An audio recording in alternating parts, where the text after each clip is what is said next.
We love our critics more because I think because when you're in a government and you're driving at a certain pace, it's important to make sure you're in the right direction.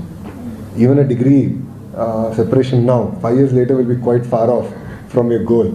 So it's very important to make sure you're in the right direction. So I meet with everyone. I meet quite a few of the strategists. I take a lot of feedback. There are people who have helped us in the past.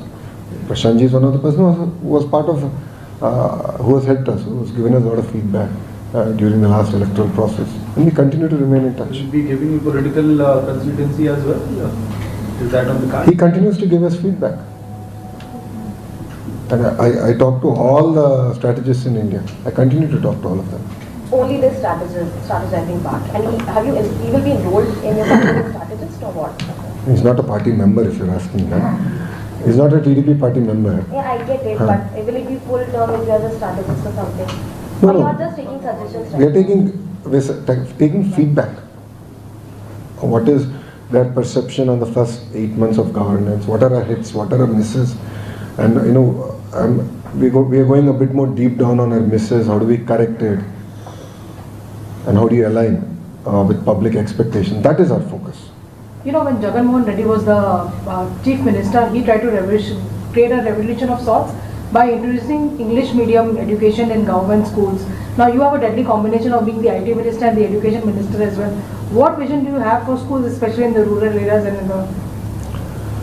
See, you're calling that the former government did revolutionary work. I disagree with you. If you look at it, they had ideas that were very badly executed. By simply saying that your schools are English medium does not transform those schools.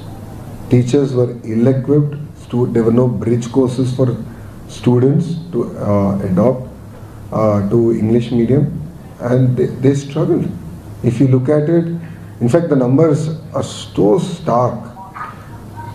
The peak was 45 lakh students in government school. Today it is down to 32 lakh.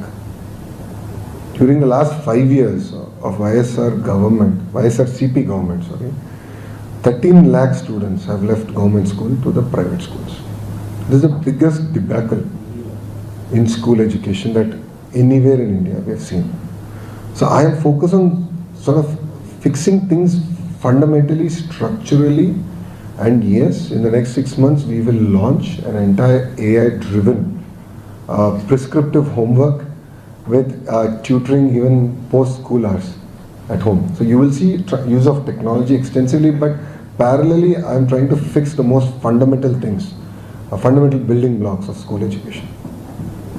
So what's your comment on the recent ASER report about the educational quality was come down in the CBSE school students probably flunked in most of the That is true. So if you look at ASER report now, in terms of our outcomes of education system, we are 1/3 of where we were in 2018.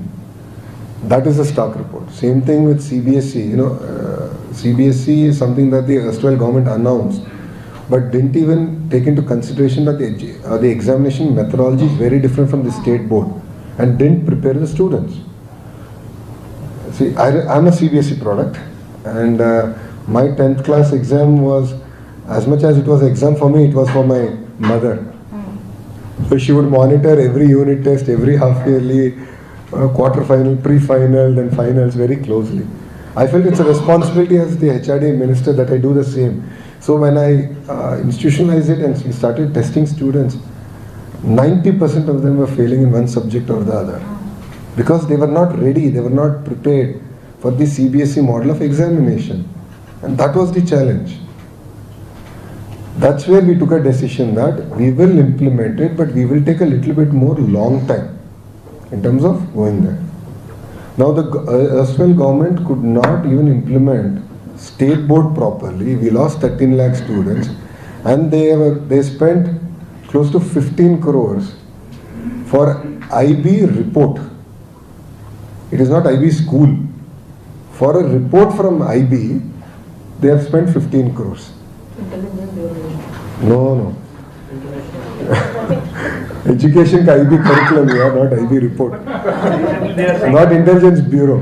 So for a report, they spent 15 crores. So that's the sad part, right? On one side, you're losing students to the private sector. and there are hardly any IB schools in India. And these guys are now coming and saying state will transform itself to IB. I mean, where is this? So it's absolutely mismatch in terms of what is required in the grassroots. So we are correcting all that. We are focusing on the fundamentals. We want to focus more on not output-based education but outcome-based education. And you will see a lot of technology being used. So what is your opinion on using the draft guidelines and appointments of VCs? They are taking away the state Lot of government opposition powers. states In are- Bangalore's opposition education corruption in Bangalore. See, every policy will have its strength and its weakness. Now, if you look at it in Andhra Pradesh, in the last government, all the vice chancellors were political appointments. All the vice chancellors' positions were given to one community. One vice chancellor completely destroyed Andhra University, which is one of the oldest universities in Andhra Pradesh. The number of students have substantially fallen. There is hardly any research happening. If you look at NIRF rankings, we substantially collapsed. So there has to be some guiding principle. States should have autonomy, states should have the power to appoint, but there has to be some sort of guardrails. And I believe the recent thing is a guardrail for the states.